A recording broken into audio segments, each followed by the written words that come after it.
She said she needed space to find herself 2 days before our anniversary. So I took the trip alone, posted a photo, and watched her cry at my door when I didn't respond to 32 messages.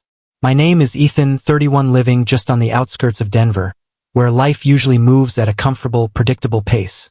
The kind of pace that lets you think you've got everything figured out until one day it doesn't. For nearly 4 years, I was in a relationship with Claire, 29, who I genuinely believed was my forever person.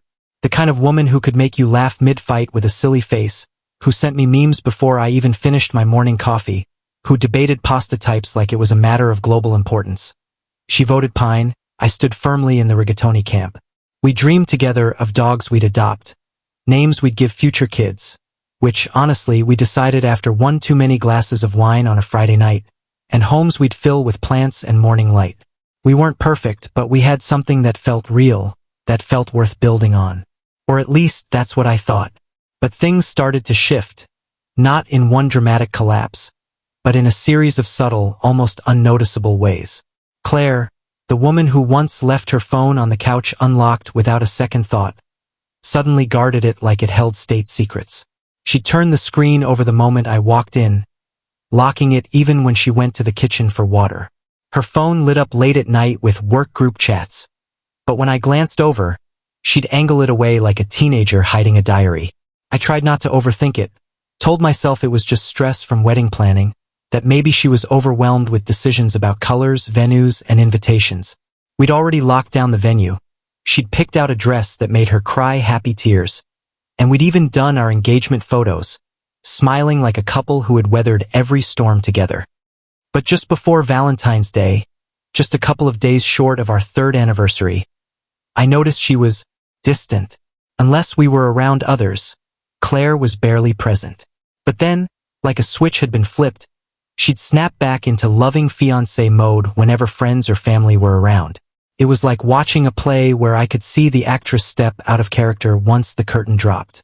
I still didn't confront her. I blamed myself for being suspicious, told myself it was the stress, and I didn't want to be the guy who let insecurity sabotage a good thing. But deep down, I think I knew something was off. Then came that Monday night. I came home from work later than usual, shoulders heavy from both the cold February air and the growing weight of my unspoken doubts. The house was quiet, and Claire sat at the kitchen island, a half-empty glass of wine in one hand, her eyes glued to her phone like she was reading something she'd rehearsed a dozen times. She looked up slowly, her expression calm, too calm, and said words that landed like a sledgehammer dressed in silk. "I've been thinking," she said, her voice soft but firm. "I feel like I'm losing myself in all this, like I can't breathe. I think we should take a break. Just some time to reevaluate." I didn't say anything at first. I stood there, still wearing my coat, my laptop bag slung over my shoulder, just looking at her. And then, when I finally spoke, my voice was steady, surprisingly so. I said, "Okay, take all the space you need." She blinked like she didn't expect that answer, like she was hoping for a fight or a plea. "You're not even going to talk about it?" she asked. I just shook my head. "You've already made your decision. I'm not going to argue with someone who's already halfway out the door." And that was that. She packed a small bag, said she'd be staying at her friend Mia's for a few days, and walked out. No tears. No last minute, "I love you." Just the quiet click of the front door closing behind her. I didn't text. I didn't call. I didn't ask questions. Maybe I didn't need to. Maybe I already knew. Instead of sulking at home, I unpacked the suitcase I had prepared for our anniversary trip to Lake Tahoe, a trip Claire had been giddy about for months, and repacked it for one. The reservation was non-refundable, fully paid for, and honestly, I needed that escape more than ever. Claire had shared Pinterest boards filled with dreamy cabins and snow-covered trails, planning this getaway like a kid plans their birthday. But now, I wasn't about to sit at home wondering where she was or who she might be with. So I went alone. And let me tell you something.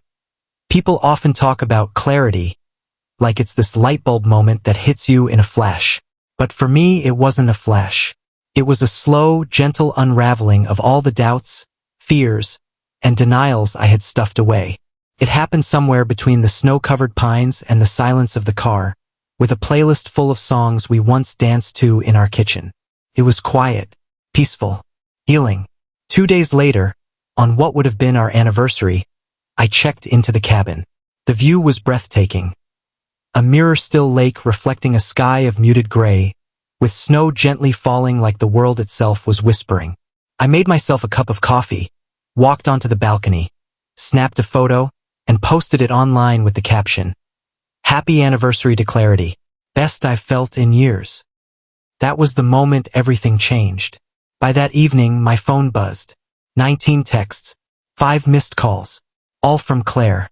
Her first message was casual. "Hope you're doing okay. Let me know if you need to talk." But then the tone shifted. "Wait, you went without me." Followed by, "Seriously? Posting stuff like that?" My mom saw it and asked if we broke up. And then, "You're being kind of petty right now. We were taking a break, not breaking up." Each message was more agitated than the last, like she expected me to be frozen in grief, waiting around for her to return and talk things out.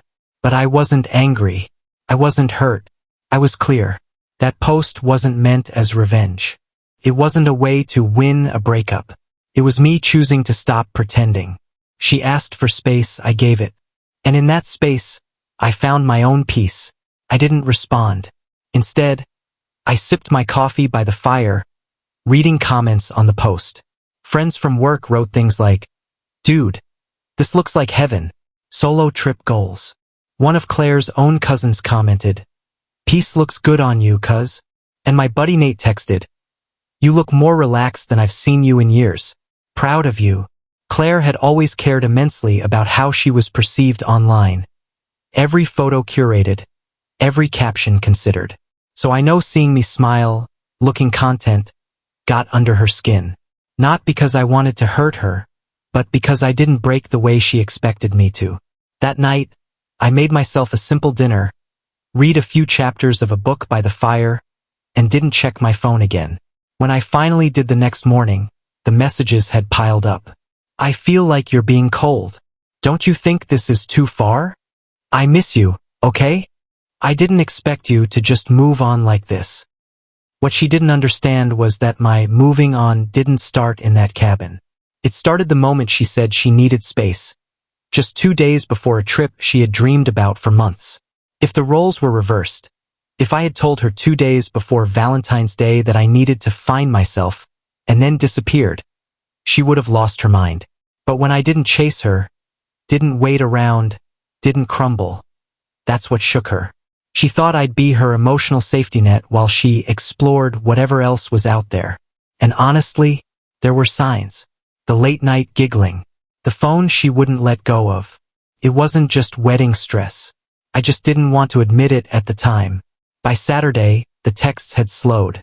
No real apology. No accountability. Just more passive lines like, "Can we please talk when you're back?" I didn't mean for it to go this way. I still didn't respond. That night, I went snowshoeing along a trail just outside the cabin. The only sounds were the crunching snow beneath my boots and the whispering pines above me. When I got back, I posted one more photo. Just me, standing alone with the mountains behind me. No words needed. I returned home Monday. The house was exactly as I'd left it, but I wasn't the same man walking through that door. I spent 3 days with no drama, no guessing games. No emotional landmines. Just silence, clarity, peace, and that peace was addictive. By Tuesday afternoon, I heard a knock. Through the peephole, I saw Claire standing there in her beige coat, holding a bouquet of tulips. Her eyes were tired, lips pressed tightly together like she'd practiced what to say 100 times. I opened the door but said nothing. She stepped inside without being invited. "I messed up," she whispered, voice already cracking. I got overwhelmed. I didn't mean for it to seem like I was leaving you. I was just scared. Everything felt like it was moving too fast. I let her speak. I wanted to hear it all. She talked about missing me, about how the photos hurt, how it made her realize what she was about to throw away. Then she said something that froze me. "I was never trying to end us. I just needed to figure myself out for a bit. I thought you'd understand. I looked at her and asked softly, "Do you still feel like you're losing yourself with me?"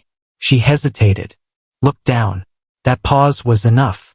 I took the flowers gently from her hands, set them on the counter and said, "I'm not the guy you put on hold while you see if there's someone better out there." She opened her mouth, but I stopped her.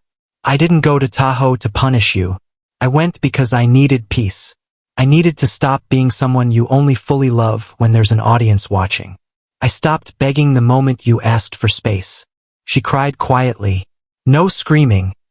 No arguments. I walked her to the door. She didn't resist. Just kept saying, "I didn't think you'd actually move on this fast." I almost laughed. Truth is, I didn't think I would either. But once you taste peace, real, undeniable peace, you don't want to go back to chaos. Later that week, I called the wedding planner, canceled the venue, lost a few deposits, worth every penny. Then came the final piece. Mia, Claire's best friend, the one she'd supposedly stayed with, ran into my friend Tyler at a brewery. After a few beers, she let something slip. Claire had reconnected with an ex through DMs. "It was innocent," Mia claimed. "Just talking." But Claire didn't want to end things with me in case it didn't go anywhere. I was plan B, the guy she thought would wait while she auditioned someone else. That confirmation was brutal, but it also closed every door. Now, I'm seeing someone new, casual, light, no expectations, just laughter, honesty, and peace. Claire texted twice since then, both left on read. Funny how I thought losing her would be the hardest part. Turns out, the hardest part was realizing I was the only one actually all in. Sometimes the greatest gift someone can give you is walking away before you say, "I do." Like the story? Then hit that like button, subscribe for more emotional stories, and share this with someone who deserves better than being someone's plan B.